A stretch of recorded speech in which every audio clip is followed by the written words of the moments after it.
Welcome to our Bible study. Genesis chapter 41.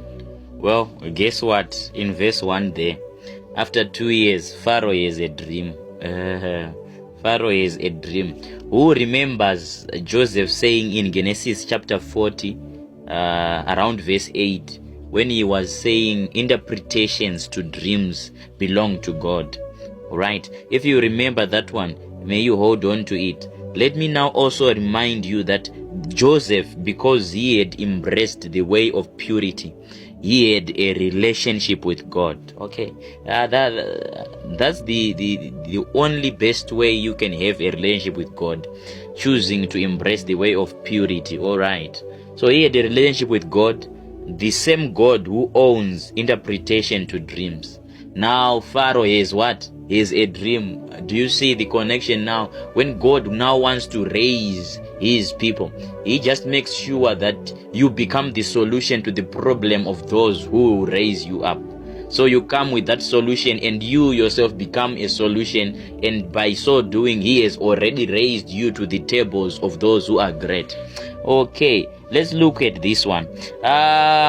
This one is important. Compromise has kept you down, all right? And you can only relate with men.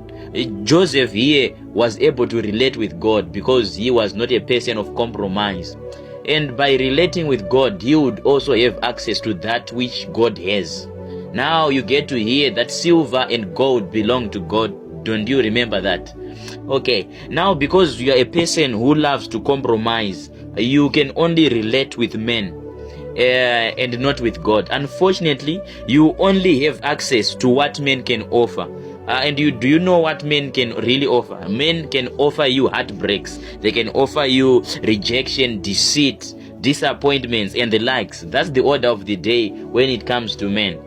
Anyway, moving forward, let's talk a bit about your attitude, that attitude which we have towards dreams. This chapter actually helps us a lot to learn on how we are supposed to treat and always react whenever we have dreams. If we are to just jump to verse 7 there, do you see where it is written, so Pharaoh awoke, and indeed it was a dream? Do you see that? Yes. So it was just a normal dream like you and I always have. Okay, anyway, we'll get to that one. Let's also just read a bit in verse 8 there.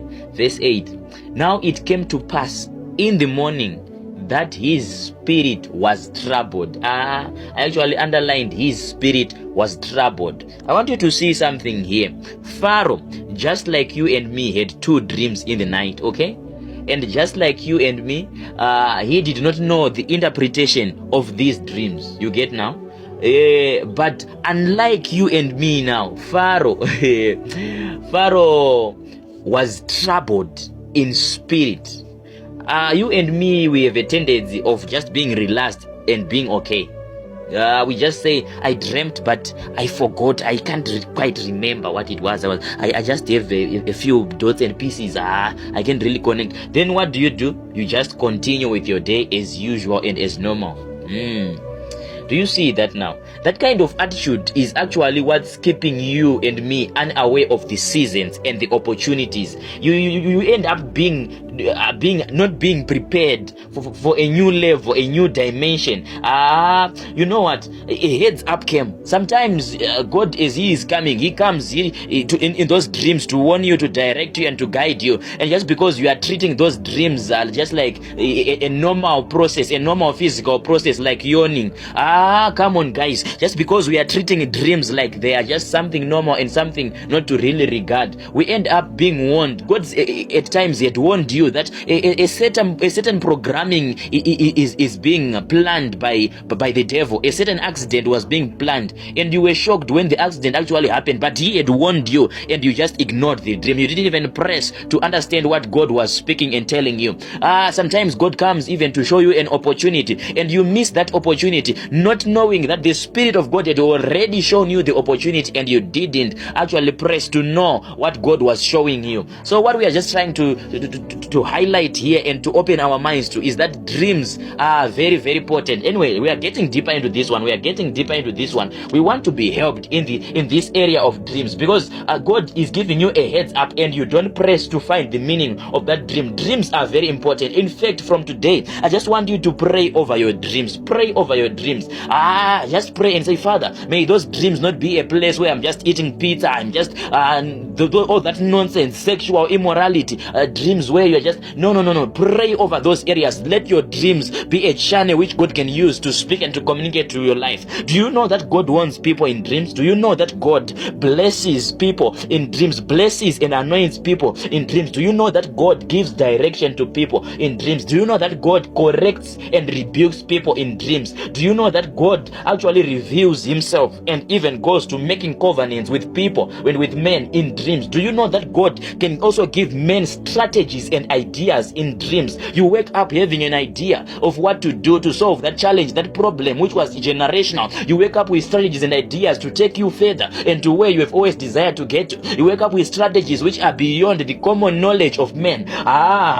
God can also give men templates of their next 14 years or even more. As we are seeing here, Pharaoh was given a template of the next 14 years to come. God can give you prophetic dreams. Yet you and I are still treating dreams like just any normal process, just like any normal physical process. May we wake up and may God help us there. Now, as we are moving forward, let's read verse 14 there. As we are reading verse 14, they brought him quickly out of the dungeon. Do you see that part?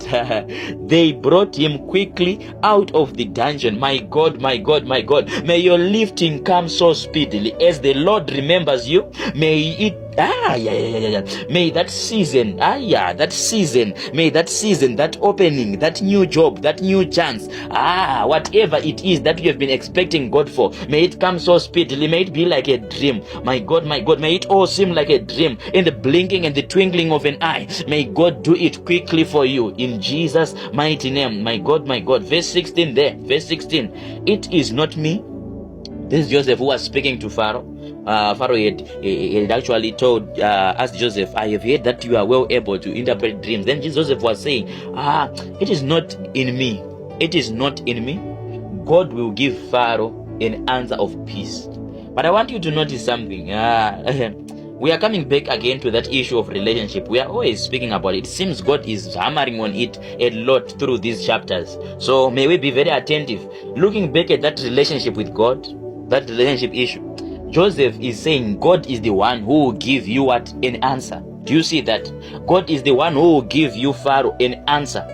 So what Joseph was saying is that it is in God to give men answers, to give men whatever they require and what they need. So this which Pharaoh required and needed, it was in God.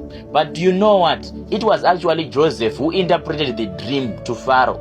What I am just highlighting is just an emphasis of that which we have already spoken. Do you know that when God is coming to men, when he wants to bless people, when he wants to touch the lives of people, he is waiting for a vessel ready to be used to extend his hand. Oh my God, my God.